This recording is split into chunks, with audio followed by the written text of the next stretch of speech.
Hi guys, welcome to revision time. आज मैं ला रही हूँ आप सभी के लिए एसएससी जीडी एग्जाम 2025 के 7 फरवरी को पूछे गए फर्स्ट शिफ्ट के जीके के क्वेश्चंस के एनालिसिस वीडियो। इस वीडियो में आपको जीके जीएस और हिंदी के क्वेश्चंस के एनालिसिस वीडियो मिलेंगे। तो जिनके भी एग्जाम हो गए हैं वो अपना आंसर मैच कर सकते हैं और जिनके नहीं हुए हैं वो अपने आगे की तैयारी कर सकते हैं इन वीडियो के थ्रू। तो चलिए स्टार्ट करते हैं आज की वीडियो। मगर वीडियो को स्टार्ट करने से पहले अगर आप चैनल पर पहली बार आए हैं तो चैनल को ज़रूर सब्सक्राइब कर लें और साथ ही इस वीडियो को लाइक भी ज़रूर कर दें। तो चलिए स्टार्ट करते हैं 7 फरवरी को पूछे गए फर्स्ट शिफ्ट के क्वेश्चंस के एनालिसिस वीडियो। क्वेश्चन नंबर 1, 1951 से 1990 के बीच कितने पंचवर्षीय योजनाएं हो चुकी थी? इसका आंसर है 7। चलिए जान लेते हैं सभी पंचवर्षीय योजना की समय अवधि। प्रथम पंचवर्षीय योजना की समय अवधि थी 1951 से 1956 तक। द्वितीय पंचवर्षीय योजना की समय अवधि थी 1956 से 1961 तक। तीसरी पंचवर्षीय योजना की समय अवधि थी 1961 से 1966 तक। चौथी पंचवर्षीय योजना की समय अवधि 1969 से 74 तक। 1966 से 1969 तक एक एक वर्ष की योजनाएं शुरू की गई थी पंचवर्षीय योजना ना शुरू होकर, तो वो पंचवर्षीय योजना में नहीं गिनी जाएगी। डायरेक्टली पंचवर्षीय योजना शुरू की गई थी चौथी पंचवर्षीय योजना से। पांचवी पंचवर्षीय योजना की समय अवधि थी 1974 से 1978 तक। छठी पंचवर्षीय योजना की समय अवधि थी 1980 से 85 तक। सातवीं पंचवर्षीय योजना की समय अवधि थी 1985 से 1990 तक। अगला प्रश्न है, भरतनाट्यम किस राज्य का प्रसिद्ध नृत्य है? इसका आंसर है तमिलनाडु। भरतनाट्यम तमिलनाडु का एक शास्त्रीय नृत्य है। यह भारत की सबसे प्राचीन शैली है। इसका उल्लेख शिल्पाधिकारम और भरत मुनि के नाट्य शास्त्र में मिलता है। यह मूलतः सादिराटम या थेवरटम के नाम से जाना जाता है। भरतनाट्यम नृत्य को एकहारे के रूप में जाना जाता है, जहां एक नर्तक एक ही प्रदर्शन में कई भूमिकाएं निभाता है। अलारिपु, जाति, स्वरम, शब्दम, वर्णम भरतनाट्यम के कुछ तत्व हैं। भरतनाट्यम के कुछ प्रमुख कलाकारों के नाम भी हम यहाँ रिवीजन कर लेंगे। इनसे क्वेश्चन पूछा जाता है कि इनका संबंध किस नृत्य से है, जैसे कि सोनल मानसिंह, स्वप्न सुंदरी, रोहिंग्टन कामा, बाला सरस्वती, अलारमेल वल्ली, मृणालिनी साराभाई, मल्लिका साराभाई, वैजयंती माला, रूपमणि देवी, लैला सैमसन, पद्म सुब्रमण्यम। इन सभी का संबंध भरतनाट्यम नृत्य से है। भारत में 8 शास्त्रीय नृत्य है। चलिए इनके नाम जान लेते हैं और इनका संबंध किस राज्य से है ये भी जान लेते हैं। भरतनाट्यम तमिलनाडु का शास्त्रीय नृत्य है। कुचिपुड़ी आंध्र प्रदेश, कथकली केरल, मोहिनीअट्टम केरल, ओडिसी ओडिशा, कथक उत्तर प्रदेश, मणिपुरी मणिपुर, सत्रिया असम। इन शास्त्रीय नृत्यों के नाम याद रखिएगा और ये किस राज्य से संबंधित है। नेक्स्ट क्वेश्चन, हल्दा त्यौहार किस राज्य में मनाया जाता है? इसका आंसर है हिमाचल प्रदेश। हिमाचल प्रदेश के लाहौल क्षेत्र में मनाया जाने वाला सबसे महत्वपूर्ण त्योहारों में से एक हल्दा त्यौहार है, जो नए वर्ष का स्वागत करने के लिए आयोजित किया जाने वाला एक बड़ा उत्सव है। नेक्स्ट क्वेश्चन, वर्तमान में यूपीएससी के अध्यक्ष कौन है? इसका आंसर है प्रीति सूदन। भारतीय संविधान के भाग 14 में अनुच्छेद 315 से 323 तक यूपीएससी का प्रावधान है। यूपीएससी के अध्यक्ष का नाम है प्रीति सूदन। ये क्वेश्चन पहले भी एग्जाम्स में पूछी गई थी, इसलिए इन्हें भी याद रखिएगा। कुछ क्वेश्चन रिपीट भी हो रहे हैं। नेक्स्ट क्वेश्चन, भारत में सबसे कम जनसंख्या वाला राज्य कौन सा है? इसका आंसर है सिक्किम। 2011 की जनगणना के अनुसार न्यूनतम जनसंख्या वाला राज्य सिक्किम है। यहाँ की आबादी 6 लाख है। अगर आपके ऑप्शन में सिक्किम ना दिया हो तो उसका आंसर मिजोरम होगा, क्योंकि दूसरे नंबर पर सबसे कम जनसंख्या वाला राज्य मिजोरम है। यहाँ की आबादी है 10 लाख। न्यूनतम जनसंख्या वाला तीसरा राज्य है अरुणाचल प्रदेश। 2011 की जनगणना के अनुसार सर्वाधिक जनसंख्या वाला राज्य उत्तर प्रदेश है। यहाँ की आबादी 20 करोड़ है। दूसरे स्थान पर है महाराष्ट्र। यहाँ की आबादी 11 करोड़ है। तीसरे स्थान पर है बिहार। 2011 की जनगणना के अनुसार सबसे कम आबादी वाला केंद्र शासित प्रदेश लक्षद्वीप है। न्यूनतम जनसंख्या वाला दूसरा केंद्र शासित प्रदेश दमन और दीव है। तीसरा स्थान है दादरा और नगर हवेली। 2011 की जनगणना के अनुसार सर्वाधिक जनसंख्या वाला केंद्र शासित प्रदेश है दिल्ली। दूसरे स्थान पर है पुदुचेरी, तीसरे स्थान पर चंडीगढ़ और चौथे स्थान पर अंडमान और निकोबार द्वीप समूह। तो जनसंख्या से रिलेटेड जितने भी क्वेश्चंस थे मैंने लिख दिए। इसके मुताबिक आप बता सकते हैं किस भी राज्य की संख्या सबसे ज़्यादा है या कम है। नेक्स्ट क्वेश्चन, भारतीय संविधान का अनुच्छेद 40 किससे संबंधित है? इसका आंसर है ग्राम पंचायत से। भारतीय संविधान का अनुच्छेद 40 ग्राम पंचायतों के संगठन से जुड़ा है। इस अनुच्छेद के तहत राज्य को ग्राम पंचायतों को संगठित करना होगा।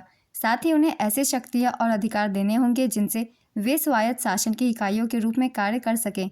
इस अनुच्छेद को संविधान के प्रारूप में बिना किसी विरोध के जोड़ दिया गया था। यह संशोधन 22 नवंबर 1948 को विधानसभा में पेश किया गया था। अनुच्छेद 243 में पंचायतों की परिभाषा बताई गई है। अनुच्छेद 44 में समान नागरिक संहिता के बारे में बताया गया है। अनुच्छेद 51A मौलिक कर्तव्यों का उल्लेख है।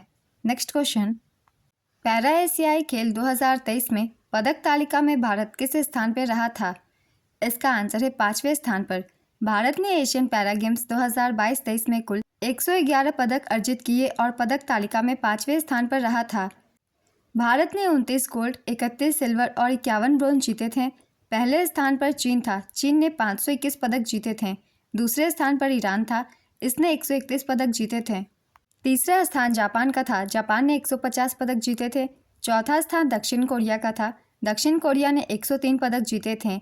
इसका आयोजन स्थल हांगझाऊ, चीन था। शुभंकर का नाम था फेई फेई। संस्करण था चौथा। आदर्श वाक्य थी हार्ट्स मीट ड्रीम्स शाइन। चलिए कुछ इंपॉर्टेंट पॉइंट्स जान लेते हैं एशियन गेम्स 2023 के बारे में भी। भारत 19वें एशियन गेम्स 2023 में कुल 107 पदकों के साथ चौथे स्थान पर रहा था। भारत ने 28 गोल्ड, 38 सिल्वर और 41 ब्रोंज जीते थे।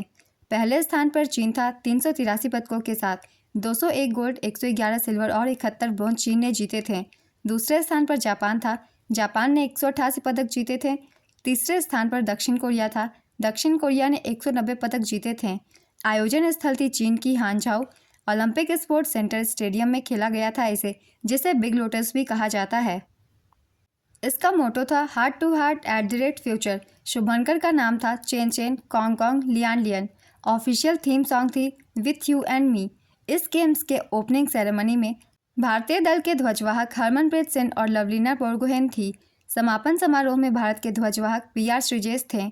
ये कुछ इंपॉर्टेंट पॉइंट्स है। ध्वजवाहकों से भी बहुत सारे क्वेश्चन पूछे जाते हैं, इसलिए इन्हें याद रखेंगे। नेक्स्ट क्वेश्चन, प्रथम पंचवर्षीय योजना का मुख्य उद्देश्य क्या था? इसका आंसर है कृषि विकास। प्रथम पंचवर्षीय योजना की समय अवधि थी 1951 से 56। प्रथम पंचवर्षीय योजना USSR के हैरोल्ड डॉमर मॉडल पर आधारित थी। प्रथम पंचवर्षीय योजना पंडित जवाहरलाल नेहरू के नेतृत्व में लॉन्च हुई थी। प्रथम पंचवर्षीय योजना के तहत बड़ी बड़ी सिंचाई योजना को प्रारंभ किया गया, जैसे व्यास योजना, दामोदर योजना, नदी घाटी योजना इत्यादि। प्रथम पंचवर्षीय योजना में भाखड़ा नांगल बांध के लिए भारी आवंटन किया गया था। प्रथम पंचवर्षीय योजना के अंत में 1956 में 5 भारतीय प्रौद्योगिकी संस्थान स्थापित किए गए थे। ये सारे बहुत ही महत्वपूर्ण पॉइंट्स है जो कि मैंने प्रथम पंचवर्षीय योजना से लिख दी है। इन सभी को आप सब याद रखिएगा, क्योंकि इनसे भी डायरेक्ट क्वेश्चन बन जाते हैं एग्जाम्स में। चलिए अब दूसरे क्वेश्चन को देखते हैं। वित्त वर्ष 2023-24 के केंद्रीय बजट में कितने प्रमुख क्षेत्रों को प्राथमिकता दी गई थी? इसका आंसर है 7 प्रमुख क्षेत्रों को। बजट 2023 में 7 प्रमुख क्षेत्रों को प्राथमिकता दी गई थी, जिन्हें सप्तऋषि कहा गया था। यहाँ क्वेश्चन 2023-24 की पूछी जा रही है, तो इसका आंसर 7 होगा। मगर बजट 2024-25 में 9 प्राथमिकताएं निर्धारित की गई थी। ये प्राथमिकताएं हैं कृषि में उत्पादकता और लचीलापन, रोजगार और कौशल, समावेशी मानव विकास और सामाजिक न्याय, उत्पादन और सेवाएं, शहरी विकास, आधारभूत संरचना, ऊर्जा स्वतंत्रता, नवाचार, अनुसंधान और विकास और अगली पीढ़ी के सुधार। ये 2024-25 के बजट के प्राथमिकताएं थी। नेक्स्ट क्वेश्चन, किस भारतीय नर्तक ने छऊ नृत्य के लिए 2018 में संगीत नाटक अकादमी पुरस्कार जीता? इसका आंसर है तपन कुमार पटनायक। वृक्ष का पर्यायवाची क्या होगा? इसका आंसर है तरु, अगम, पेड़, पादप, विटप, दरख्त, शाखी, द्रुम। नेक्स्ट क्वेश्चन, कोयल का पर्यायवाची शब्द क्या होगा? इसका आंसर है कोकिला, काकापाली, बसंत दूत, सारिका, कुहुकिनी, वनप्रिया, श्यामा, पिक, कोकिल, परमृत। नेक्स्ट क्वेश्चन, PM गति शक्ति योजना की शुरुआत कब हुई थी? इसका आंसर है 15 अगस्त 2021। इस योजना का मकसद देश में विश्व स्तरीय बुनियादी ढांचा तैयार करना था। चलिए कुछ महत्वपूर्ण योजनाओं के बारे में जान लेते हैं। इनकी शुरुआत कब की गई थी? प्रधानमंत्री रोजगार प्रोत्साहन योजना, इसकी शुरुआत 9 अगस्त 2016 को की गई थी। ये एग्जाम में पहले पूछे जा चुके हैं। प्रधानमंत्री सूर्य घर मुफ्त बिजली योजना 15 फरवरी 2024 को। अमृत धरोहर योजना 5 जून 2023 को। लखपति दीदी योजना 15 अगस्त 2023 को। बेटी बचाओ बेटी पढ़ाओ योजना 22 जनवरी 2015 को। श्रमेव जयते योजना 16 अक्टूबर 2014 को। सांसद आदर्श गांव योजना 11 अक्टूबर 2014 को। स्वच्छ भारत मिशन 2 अक्टूबर 2014 को। महिला समान बचत प्रमाण पत्र योजना 1 अप्रैल 2023 को, मिष्टी योजना 5 जून 2023 को, पीएम विश्वकर्मा योजना 17 सितंबर 2023 को। पीएम विश्वकर्मा योजना इंपॉर्टेंट है, बहुत सारे एग्जाम्स में पूछे जा चुके हैं पीएम विश्वकर्मा योजना के डेट के बारे में भी, तो इसे याद रखेंगे। इसे 17 सितंबर 2023 को स्टार्ट किया गया था। हृदय योजना 21 जनवरी 2015, make in India 28 September 2014, skill India mission 28 अगस्त 2014, जनधन योजना 28 अगस्त 2014, उजाला योजना 1 मई 2015, अटल पेंशन योजना 9 मई 2015, प्रधानमंत्री जीवन ज्योति बीमा योजना 9 मई 2015, प्रधानमंत्री सुरक्षा बीमा योजना 9 मई 2015, स्मार्ट सिटी योजना 25 जून 2015, अमृत योजना 25 जून 2015, डिजिटल इंडिया मिशन 2 जुलाई 2015, स्वर्ण मौद्रीकरण योजना 5 नवंबर 2015, स्वर्ण बॉन्ड योजना 5 नवंबर 2015, उदय योजना 2015, स्टार्टअप इंडिया मिशन 16 जनवरी 2016, सेतु भारतम योजना 4 मार्च 2016, स्टैंड अप इंडिया 5 अप्रैल 2016, ग्रामोदय से भारत उदय योजना 14 से 24 अप्रैल 2016, प्रधानमंत्री उज्ज्वला योजना 1 मई 2016, नमामि गंगे योजना 7 जुलाई 2016। ये कुछ महत्वपूर्ण योजनाएं थी जो कि केंद्र सरकार के द्वारा स्टार्ट की गई थी। एग्जाम्स में काफ़ी क्वेश्चन पूछे जाते हैं, इसलिए मैंने सभी को लिख दिया है, आप सब एक बार रिवाइज कर लीजिएगा। तो आज की फर्स्ट शिफ्ट के क्वेश्चंस की एनालिसिस वीडियो कंप्लीट होती है। अगर आप सभी को ये वीडियो हेल्पफुल लगी हो तो इसे लाइक ज़रूर कर दीजिएगा और इस तरीके की वीडियो के लिए चैनल भी ज़रूर सब्सक्राइब कर लीजिए। फिर मिलते हैं अगली वीडियो के साथ। आप सभी को आने वाले एग्जाम्स के लिए ऑल द बेस्ट।